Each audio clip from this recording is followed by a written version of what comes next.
Well, we're going to be resuming our series through Mark, so go ahead and turn to Mark chapter 12 this morning. Mark chapter 12, and we're going to be in verses 13 to 17. Bit of a shorter passage today. Mark 12, 13 to 17. Well, it was the spring of 1934, and it was a city in West Germany called Barman that a theologian by the name of Karl Barth was putting the finishing touches on a document. And I like to imagine he was lighting his third or fourth cigar as he was finishing up this document. And that document would come to be known as the Barman Declaration. And if you know your world history, you know that 1934 in Germany is shorthand for the rise of the Nazi Party and the subsequent takeover of the whole country by the regime of the Third Reich. And yet, Karl Barth and several other theologians and leaders within the Lutheran churches were hard at work to stop it. You see, Hitler knew that he would need to co-opt and control the German Lutheran churches if he was going to have any chance of taking over Germany. He was very smart and strategic in this way. Hitler would have to convince average German Lutherans that his vision of a superior Aryan race could be supported through the demonization of other races. Some of Martin Luther's final letters, in which Martin Luther had excoriated and even demonized Jews for their hand in the crucifixion of Jesus, well, they were put to use by Hitler in this moment, in his hellish appeal for Aryan racial purity. It's one of the darker things to have happened in church history. But as history records, Hitler channeled all that German resentment from the loss of World War I, and then he scapegoated all of that resentment and anger toward those Jews as a particularly condemnable group who were somehow responsible for Germany's geopolitical misfortune. Hitler knew that he needed to tap into that strong Lutheran sentiment and pride within the German people so that he could co-opt it for his nefarious and dark purposes. And slowly but surely, church after church succumbed to the pressure and the propaganda that was coming out of the Third Reich. Churches across Germany had Nazi flags brought into the sanctuary, and congregations were led to actually hail Hitler after reciting the Apostles' Creed.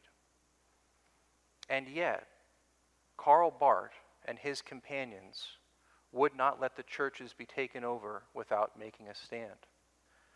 The Barman Declaration, which he authored, contained 6 points of refutation in reply to these heretical teachings of the Third Reich. 6 confessional statements meant to drive a stake in the ground for the supremacy of Christ alone, over and above any human leader who would seek to claim the allegiance of the people of God. Those who signed and adopted the Barman Declaration quickly became known as the Confessing Church.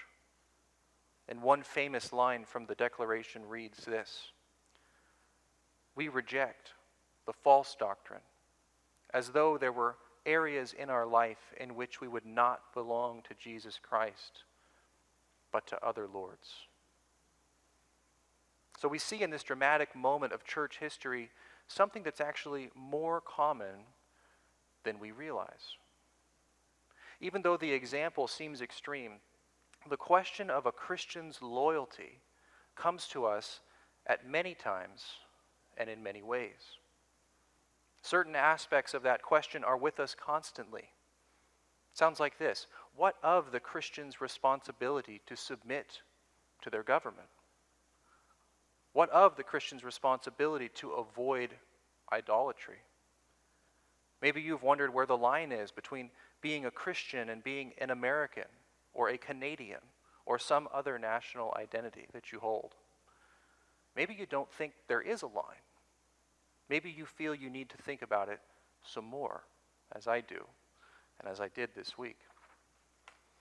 But the question of loyalty is as old as God and government. It's a complex question that has posed a challenge for God's people in every age, not just in Nazi Germany, but all the way back into Jesus' own day.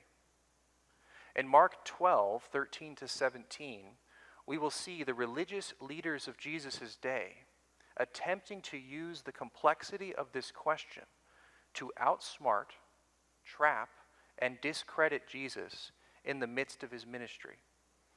And through an unexpected and a totally amazing reply, we will see that it is they who are the ones who have some thinking to do. As we step into this short scene in Mark chapter 12, 13 to 17, we will first of all hear afresh that question. And it's the question of temporal loyalty, as represented by two different groups who are going to come together to ask Jesus this question. Two groups that don't typically come together to do much. And yet we will hear how Jesus reframes that question, and he gestures toward the answer of true allegiance. The answer of true allegiance for the people of God. And finally, we will consider together what it means for us who are hearing this scripture to pledge allegiance to the Christ. To pledge allegiance to the Christ. Let's read our passage, Mark 12, 13 to 17. And they sent to him some of the Pharisees and some of the Herodians to trap him in his talk. And they came and said to him, "Teacher, we know that you are true, and that you do not care about anyone's opinion. For you are not swayed by appearances, but truly teach the way of God. Is it lawful to pay taxes to Caesar or not?" But knowing their hypocrisy, he said to them, "Why put me to the test? Bring me a denarius and let me look at it." And they brought him one. And he said to them, "Whose likeness and inscription is this?" They said to him, "Caesar's." Jesus said to them, "Render to Caesar the things that are Caesar's, and to God the things that are God's." And they marveled at him. It's the word of the Lord. Well, the first thing that you notice in reading this text aloud is the coming together of two distinct groups to entrap Jesus. Mark makes sure that we know it's these two distinct groups. And by now we know something about the Pharisees and the Herodians, but for our purposes in this context, we need to spend more time exploring what each group represented when it came to the question of temporal loyalty. But first, before we go any further, what the heck do I mean by that? What does temporal loyalty mean? Well, temporal means, quote, relating to worldly as opposed to spiritual affairs. In shorthand, it means secular. So when we're talking about secular authority, or the question of secular loyalty, what we're talking about is your relationship to your government, right? That's what's going on.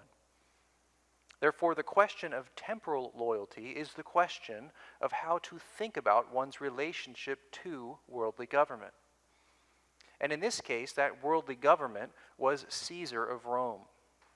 And in this whole topic is going to be addressed by way of the question of whether or not to pay taxes to Caesar. They're going to use this specific question to talk about the overall orientation of themselves to Rome. Now, it's pretty interesting.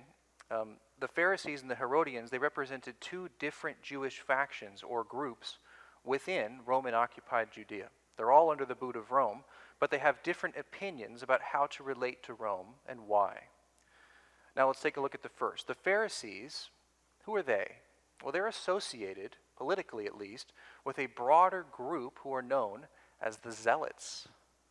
The Zealots. Pharisees and Zealots overall would have seen Roman rule as oppressive and inherently problematic for their Jewish faith. They would ask a question like this: how can a faithful Jew participate in a government system or an economy, the head of which is a person who claims to be divine? Isn't that idolatry? After all, Caesar's imperial authority was also a kind of religious claim to be the ultimate Lord of the world. So the Pharisees and their overall zealot power base, the zealots that they represent, they were against the paying of taxes to Caesar, specifically for that reason, on religious grounds. They were claiming that it was idolatry. On the other hand, the Herodians represented the opposite end of the spectrum of Jewish opinion. The Herodians were the group of Jewish leaders who operated most favorably within that Roman occupation. They shared a certain amount of delegated power through this Herodian dynasty, which was in place with the support of Rome. So you can kind of imagine these guys as puppet representatives of Rome. They have official Jewish leadership and authority, usually associated with the temple, but nonetheless, they are there to serve Rome and to make sure everything stays in the status quo. And therefore, the Herodians, they have this empire power base. They've got the formal authority and association with Rome. So in light of this, the Herodians were in favor of Jews actually paying taxes to Rome and thereby reinforcing that status quo. So Pharisees and Herodians, they were natural enemies when it came to this question. And in fact, it even shows up in their end times expectations, what they think is going to happen in the future. Harold Hoehner, a wonderful New Testament scholar, he comments on the difference in this way. He says, while the Pharisees looked forward to a cataclysmic messianic kingdom that was going to remove the present Herodian rule, the Herodians, they worked to keep Herod's dynasty in power. That was their goal, because it connected them to their own power. So when it comes to the question of temporal loyalty, we see the Pharisees and the Herodians were on totally different ends of the spectrum. Pharisees operating out of this zealot power base, and they want to overthrow Rome by violence if they must. But the Herodians operate out of a sort of pro-empire power base. So we're getting the picture. And yet, these two groups come together to trap Jesus. What did they say? And they came to him and said to him, "Teacher, we know that you are true, and that you do not care about anyone's opinion. For you are not swayed by appearances, but truly teach the way of God. Is it lawful to pay taxes to Caesar or not? Should we pay them? Should we not?" Look at all the butter that they smear on this piece of burnt toast as they try to serve it to Jesus. I don't yet have any children running around, but I can imagine one of their earliest and most primal skills will be phrasing things in this way, right? I want to get something done. I'm trying to accomplish something. What can I do to suck up to you to get the answer that I want?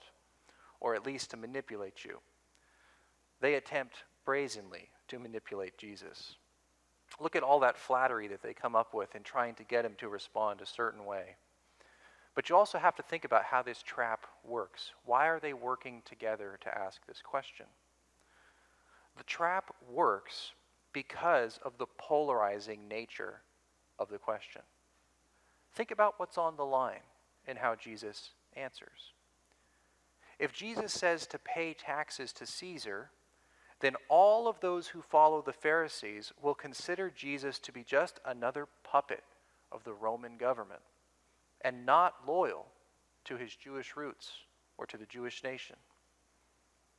On the other hand, if Jesus says to not pay the taxes to Caesar, then the Herodians will have good cause to dismiss Jesus as just another rebel, just another zealot. And they might even hand him over to the Roman authorities when a more opportune time comes. Sure enough, That is part of ultimately what leads to his crucifixion. You'll see that this is part of the charge that gets put forward against him. The question is, will this work? Well, let's read and see. But let's not move on too quickly. Let's linger for just a moment. Think about who these two groups might represent in our common day.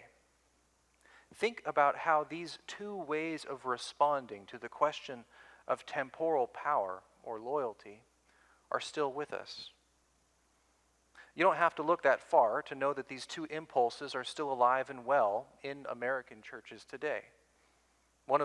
On the one hand, we see some whole church cultures which seem radically opposed to the government and quickly raise their fist to shake it and to call for revolution if they sense that God's will is not being represented in the halls of government.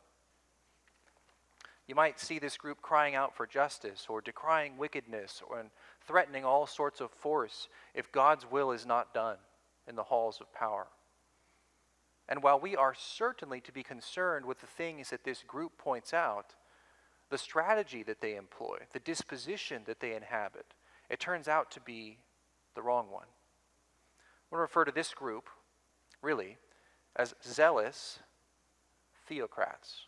It's the terminology. Zealous, because they've got that zealot orientation, and theocratic, meaning if God's will isn't going to be done just the way we want it, we'll overthrow the system, build a system of our own.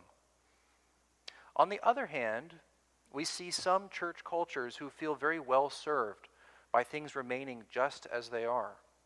The status quo represented in the government is comfortable, and it suits this other group quite well. You might see this church culture clap and cheer when our nation's leaders pay some form of symbolic tribute to Christian values, or let's say a president prays in public. While we certainly appreciate the things that this group seeks to highlight and care about, and we care about those things, ultimately, these merely symbolic displays do not meet the test of true Christianity. If on the one hand you have zealous theocrats, on the other hand you might have what we would call empire chaplains, comfortable with just the form of Christianity existing in public without the substance. And as Christians, it can be very easy to fall into one of these two positions and to reject or ridicule the other as being entirely wrong.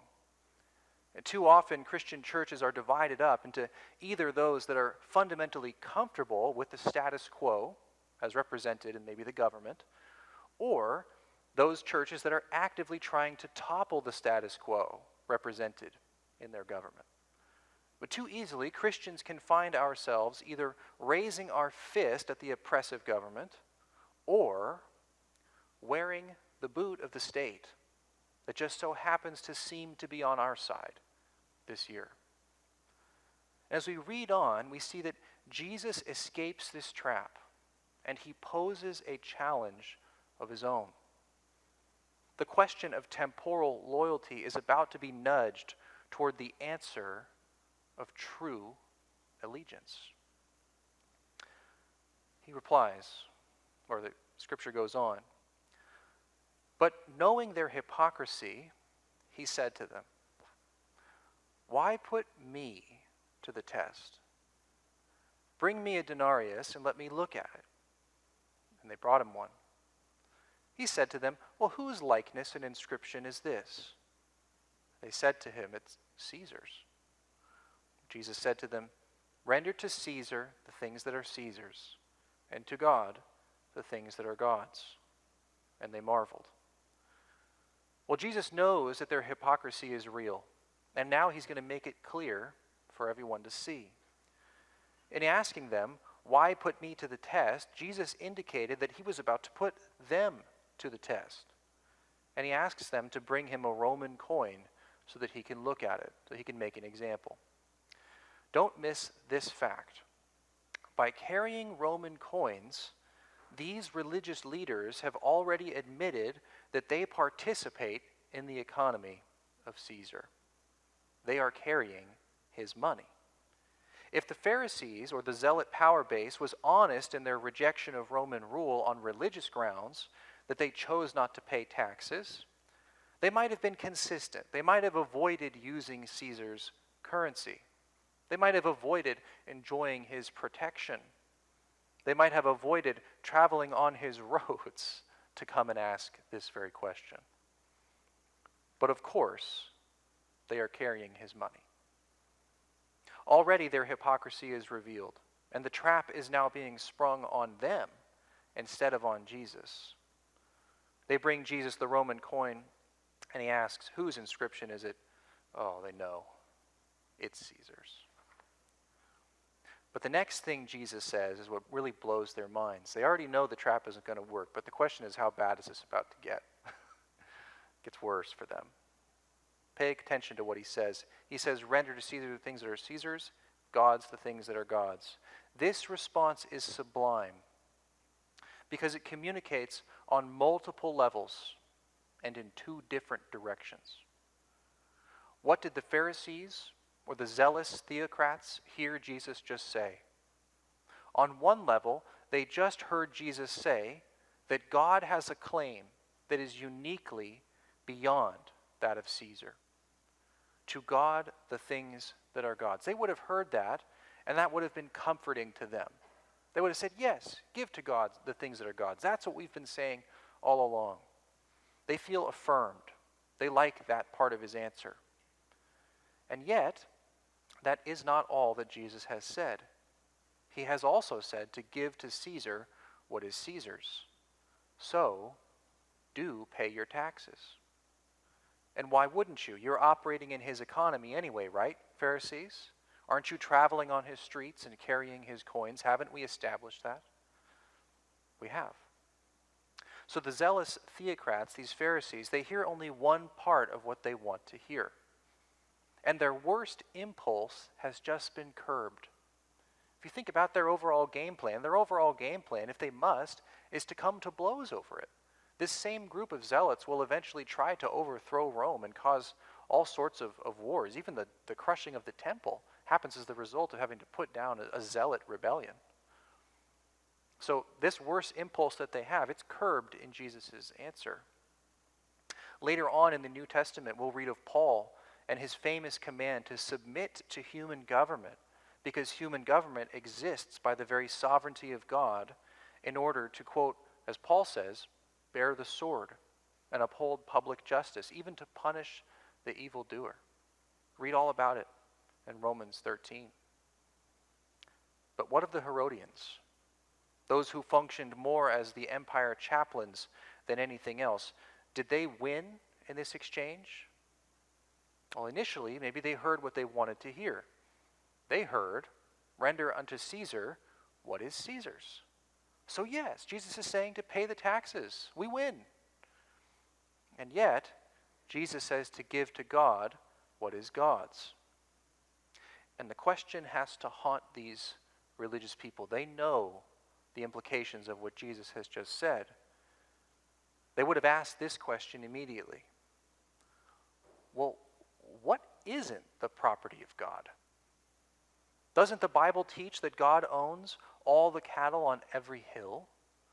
Doesn't all the universe testify to the glory of its creator? What doesn't God own?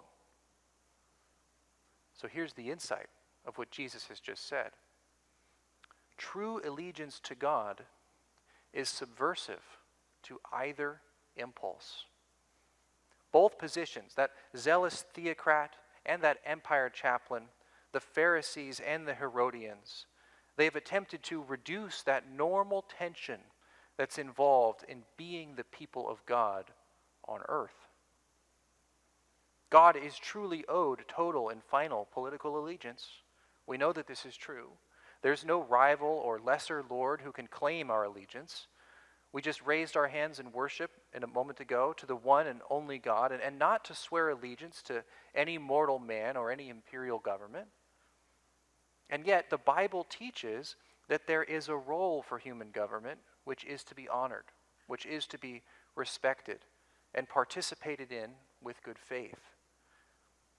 Any attempt to reduce this tension within the teaching of the New Testament is bound to head in one of these two erroneous directions. That's what's so interesting about this passage, is that as you see Jesus interact with these two guys, or these two groups, you can imagine how sure they were about their position, because each of them is at least partially right.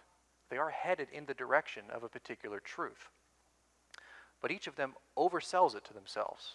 They become tribalistic around that bit of the truth that they comprehend and that they know.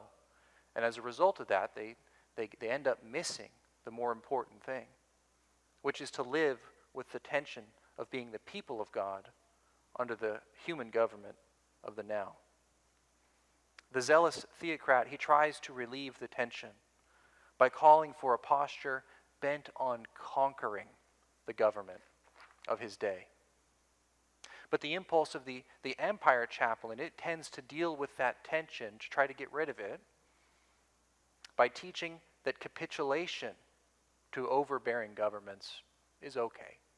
We can get by with a little help from our friends. Conquering, capitulation. As Christians, we're called to live as citizens of heaven in the here and now of lesser kings and of lesser kingdoms. And in the midst of the tension of this time between the times, Jesus' first coming, which has ushered in the future, essentially, and the fulfillment of his second coming, we live between those two times. And in living between those two times, we must resist the temptation to either, one, capitulate, or two, to conquer. Both attempts to relieve the tension of our subversive calling are mistaken. So what are we to actually do? We see that each of these groups have modeled one of the two mistaken tendencies. So how do we live in this time between the times of Jesus' first and second coming? How can we pledge allegiance to the Christ? Well, to tell you the truth, as I was thinking about this passage this week, and as I was trying to figure out how to make sense of what's happening in this scripture, I was pretty nervous. I was pretty nervous because this is no less polarizing to talk about now than it was to approach Jesus with then. There's a lot of ways in which my heart gets keyed up, even in talking about this conversation. If you know me well, if you have read things that I've written, political theology and this question is really, really near and dear to my heart. It's one of the things I've studied intensely for the last couple of years. And as I came to this part of the sermon, as I stopped to think and say, what does it mean for us then to pledge allegiance to the Christ? I had to really drill down and make sure that what I said was chosen carefully. And so I'm going to essentially address each side of the spectrum. I'm going to address the zealot side first, and then I'm going to address the empire side, the status quo side, afterward. And let's take a look at this first one. And it's phrased in a way that hopefully, if this is you, this is how you hear it. To those of you who are filled with righteous indignation at our government for whatever reason, first of all, fight back not with worldly violence or with worldly antagonisms, but with righteous humility and sacrificial care for your neighbor. Fight back not with worldly violence or antagonism, but with righteous humility and sacrificial care for your neighbor. Now, why say this? One of the deepest and most difficult impulses to start to understand about Christianity and about what Jesus teaches is that Jesus overcomes evil through the force of his own love, through the force of his own self-giving orientation toward the world. Comes not to condemn the world, but to forgive the world, to invite the world into life.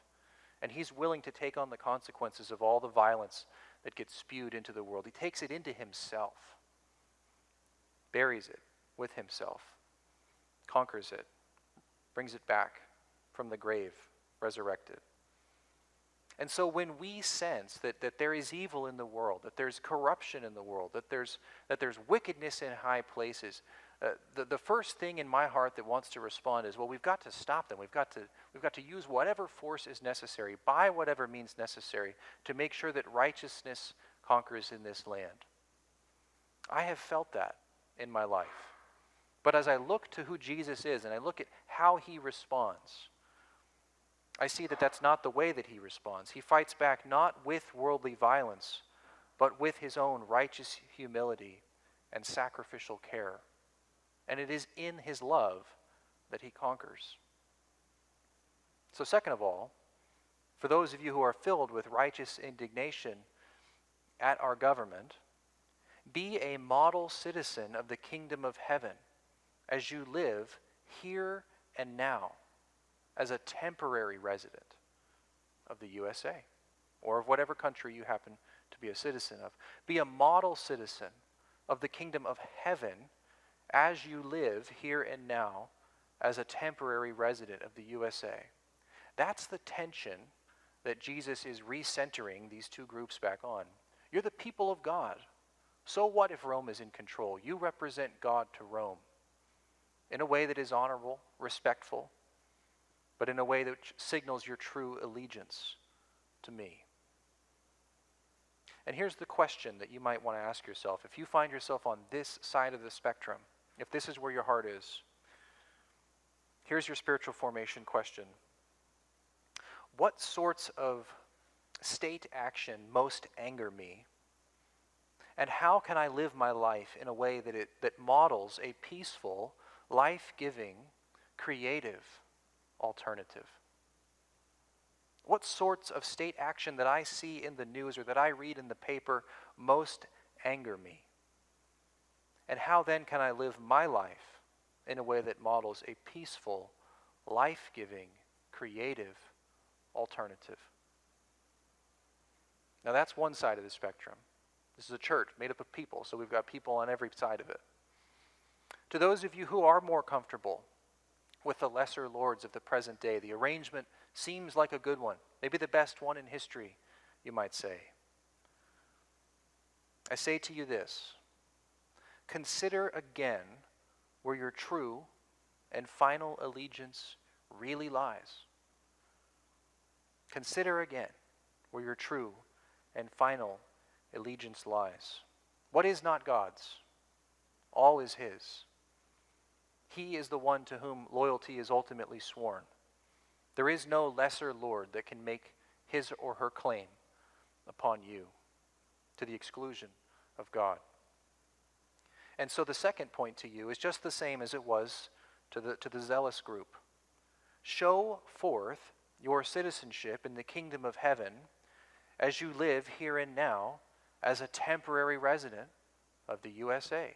I read a book recently called Resident Aliens, a theologian who's just talking about this exact tension that Christians are called to live with. We really do live here. We really are residents. This really is our country. We really do have responsibilities and civic engagement to participate in, and we've got to cut our own lawn, so to speak. But this is not our final home. Not finally.